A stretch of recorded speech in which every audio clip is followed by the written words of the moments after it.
Coming up, now that fall is here, that means another season is quickly approaching, flu season. Why is getting a flu shot so important? The doctor will be here to answer that one, and we're planning on getting a puppy soon. Would that be okay with coronavirus? the details just ahead. Plus, we'll meet this dynamic duo. Right in front of the curve? This guide dog is trying to help one teenage girl fulfill her dream. We have their inspiring story just ahead. This is NBC Nightly News, Kids Edition. Welcome back to Nightly News Kids Edition. It's great to be with you. We've got a full lineup coming up, including a teenage girl whose best friend is this adorable golden Labrador. Their friendship has become super important. We'll tell you why. We can't wait for you to meet them. Plus, we'll share our favorite video of the week as these siblings get a much bigger surprise than they thought was coming. But first, we know you guys are back in school, so we appreciate you tuning in to Nightly News Kids Edition and sending in your questions. I'm always amazed at all the great questions you have about the coronavirus. As you know, the virus is still out there, and we're here to help you understand. So let's get straight to them. Joining us now is our pal, Dr. John Torres. John, our first question today comes directly from California, and a really timely one. Hi, my name is Remy, and I'm 4. I live in California, and why do we need to get a flu shot? That's a good question, Dr. John. It's good and it's timely, like you said, because you want to get your flu shot now. You want to make sure you get it before the end of October. So think about getting it before Halloween. But Remy, I'm going to let you in on a little secret. I don't like shots. I don't know anybody that does, but I got my flu shot a couple of days ago, mainly because it's going to protect me from getting the flu. And if I do end up getting the flu, that shot is going to help make sure that I get over it as quickly as possible without too many problems. So again, the important thing is to make sure you get that flu shot, especially since we're in the middle of the coronavirus pandemic and we already have that to worry about. All right, our next question comes from Idaho. Hi everyone, my name is Mary and I live in Idaho. Sometimes when I go places with my parents, I see people getting their temperature taken before they can go inside the building. Does that mean that when I go into those places, I can be sure everyone inside is free of coronavirus? Thank you, and I love your show. Thanks for that. And that's a really, really great question, Dr. John. I've had my temperature taken a lot going different places lately, and I wonder, what's it all about? What's the answer? Well, the answer is, and Mary, it's a great question. When they take people's temperatures, they're keeping people with fevers from going in the building. And that means, as far as coronavirus is concerned, that you're a little bit safer, but you're not completely safe. And here's why. When you think about people taking temperatures, they use a thermometer kind of like this.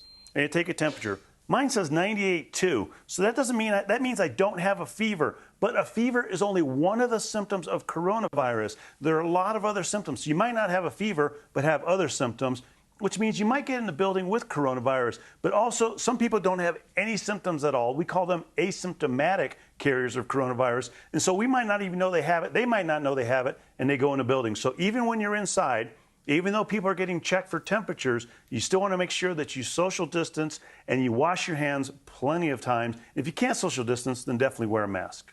All right. And our last question comes from Texas.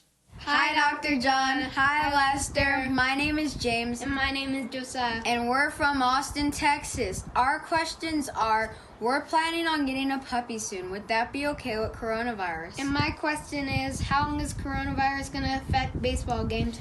Bye. We love Nightly News. All right, guys. Thanks for the good question, Dr. John. And those are a great couple of questions. And for James' question about the puppy, it's important to get pets because pets help keep you healthy as well, because you have to take them outside and exercise. You learn a lot about responsibility, but you have to remember, dogs and cats have gotten coronavirus. We don't know yet whether they can actually spread them to us or give them to us, but the one thing to remember is you need to protect them like you do other family members. Well, now they can't wear a mask, but you definitely want to make sure they social distance, especially when they're outside. And that means keeping them away from other people and other animals to keep them as safe as possible. As for Josiah's question about baseball, when it's going to come back to normal, well, that's anybody's guess, Josiah. But I think the one thing you can think about is over the next couple of years, it'll probably be just like what you're seeing right now, which means a lot of baseball, but not many fans. But eventually, we'll get back to normal. All right, something to hang our hats on. Dr. John, thanks as always. Now, we want to switch gears and take a moment to share with you one of our favorite videos of the week. Check this one out. These three siblings think they're getting surprised with stuffed animals. Okay, open! But instead, they got a much bigger surprise. Their brother Zeke, who has been undergoing treatment for leukemia, has been away from them for several weeks. Finally, he surprised them, and they were all reunited. This is great. Makes me so happy to see that, and I hope you're getting well, Zeke. Finally, we turn to our Inspiring Kids series and introduce you to a teenage girl whose best friend is helping her dream big. Natalie Morales has details. Some call them the dynamic duo. Thank you. I just feel such a connection with him, and he's such a mush. The adorable golden Labrador, aptly named Radar, has become a lifeline for 16-year-old Anastasia Pagonis, who recently lost her eyesight from a rare disease called autoimmune retinopathy, where the immune system attacks proteins in the retina. The high school junior relies on Radar's help to get around. Radar, find the curve. I'm a 16-year-old girl. I don't want to be holding someone's hands. I just don't want that. He's changed my life. I didn't have any freedom or independence before him. And now that I have him, I feel like a totally different person. While Anastasia's life has changed, her determination certainly hasn't. An avid swimmer before becoming blind, she's diving back in with a big goal in mind. So you're on your way. You're on your way to making your golden dreams come true. Oh yeah, I'm trying. I'm going to do everything it takes. Anastasia is training at the U.S. Olympic and Paralympic Training Center in Colorado with hopes of competing in the 2021 Paralympics in Tokyo. It hasn't been easy. And for me, I needed to work on my mental health and getting myself back to normal because I was in a very dark place for about 8 months and I wasn't getting out of bed. I stopped eating. I felt like if I was blind and I was this teenage girl that I had nothing to live for anymore if I wasn't going to be a swimmer and if I was disabled and blind. And I'm so happy that I'm not stuck in that place anymore.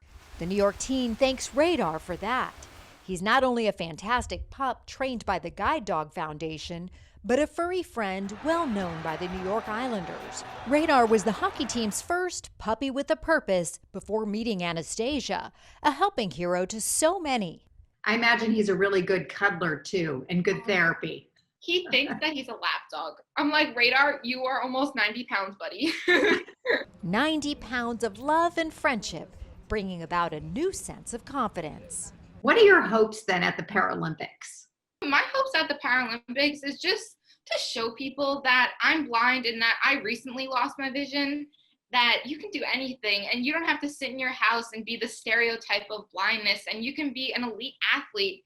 And I think just showing people, obviously I want to do it for myself because it's what I love to do and it brings me so much happiness, but just proving people wrong. Everyone's like, you got to get a gold medal for your golden lab. I'm like, you know it. All right, Natalie, thanks so much, and best of luck to you, Anastasia. Well, that's going to do it for us. Parents, just a reminder, if your child has a question about school or the virus or whatever is on their mind, send a video to us at nightlynewskids@nbcuni.com, and we'll try to answer them in an upcoming show. Thanks for watching, everybody, and please remember to continue to take care of yourself and each other.